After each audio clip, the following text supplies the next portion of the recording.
2026 devrait être une année charnière pour Samsung et l'ensemble du secteur des écrans pliables. La raison est simple. L'arrivée imminente d'Apple sur le marché représente un tournant majeur. Dès lors, même ceux qui restaient indifférents s'intéresseront aux écrans pliables, ce qui entraînera un essor du marché et une forte hausse de la demande. Samsung souhaite clairement capitaliser sur cette tendance, ce qui explique pourquoi les mises à jour de la gamme Galaxy Z Fold 8 semblent encore plus importantes que prévu. Des rumeurs précédentes laissaient entendre que Samsung prévoyait de lancer 2 modèles de Z Fold 8. Cette information est désormais quasiment confirmée. 3 nouveaux appareils à écran pliable sont apparus dans la base de données IMA. Un examen plus approfondi révèle que l'un correspond au Z Fold 8, un autre au Flip 8 et le troisième est identique à la version étendue tant attendue du Fold. D'après sa référence, il appartient sans aucun doute à la gamme Fold et non Flip. Il ne s'agit donc pas du Flip 8 FE.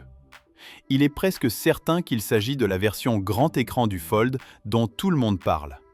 Bien sûr, Fold 8 n'est pas son nom définitif. Pour l'instant, on pourrait l'appeler Wide Edition, Ultra HD Edition ou tout autre nom disponible. La raison de la sortie d'une Wide Edition Fold est assez simple. Comparé à l'écran externe 21/9 du Fold 7, l'écran externe aura un format plus large, atteignant 18/9. Une fois déplié, l'écran interne sera carré, avec un format 18/18, au lieu du format 6/5 de la gamme Fold. Mais la véritable raison de son existence est encore plus simple. Apple souhaite également proposer un téléphone pliable à écran large. Selon certaines sources, le premier iPhone pliable d'Apple aura un format d'écran bien plus large. Samsung ne veut pas perdre son avantage et prend donc les devants avant le lancement d'Apple. Franchement, cela ne me surprend pas.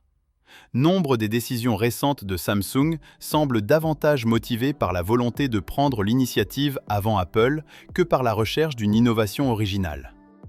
Concernant la batterie, des rumeurs précédentes laissaient entendre que le Z Fold 8 pourrait bénéficier d'une capacité de 5000 mAh. Mais je pense personnellement que cette amélioration devrait être réservée à la version Wide et non au Fold 8 standard.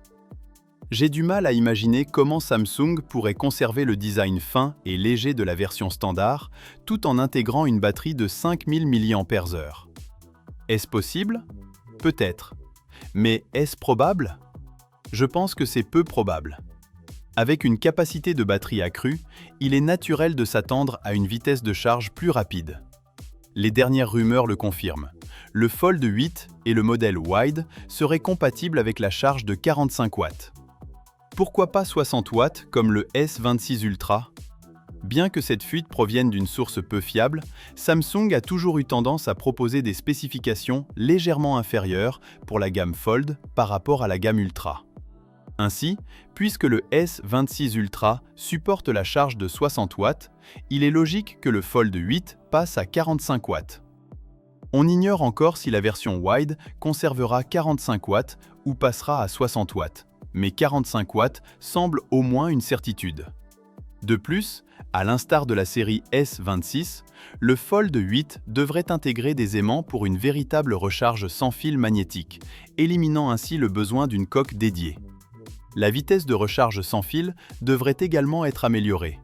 Celle du S26 Ultra est passée de 10 watts à 25 watts. Les 2 autres modèles S26 atteindront 20 watts, et il faudra attendre pour connaître la vitesse du Fold 8.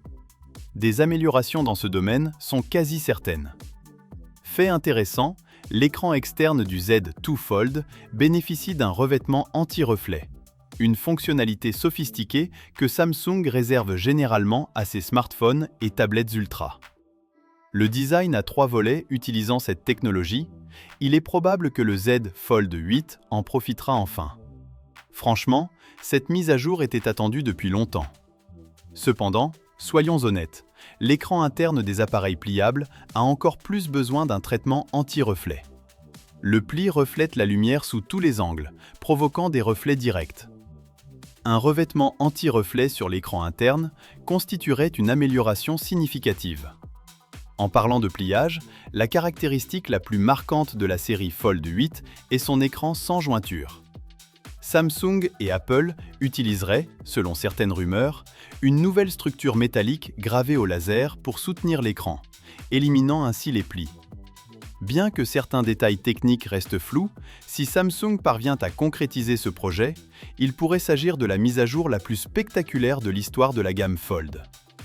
On parle également du retour du S Pen intégré, mais il ne faut pas trop s'emballer.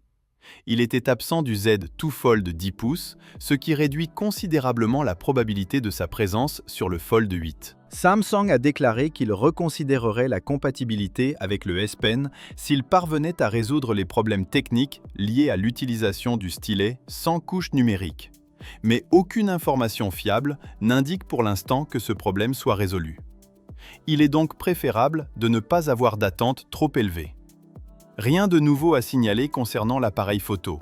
Mais si Samsung souhaitait vraiment marquer les esprits en 2026, la marque aurait dû intégrer depuis longtemps un téléobjectif périscopique ou, à défaut, un zoom optique 3 fois nettement amélioré.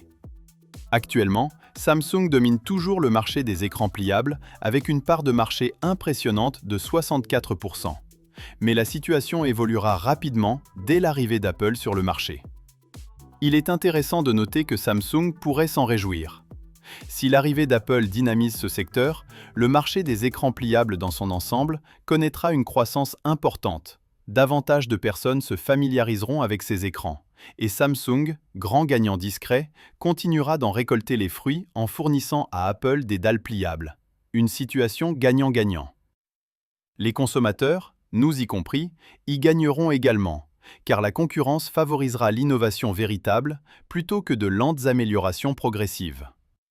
Abonnez-vous à la chaîne Android Plus pour rester informé des dernières actualités.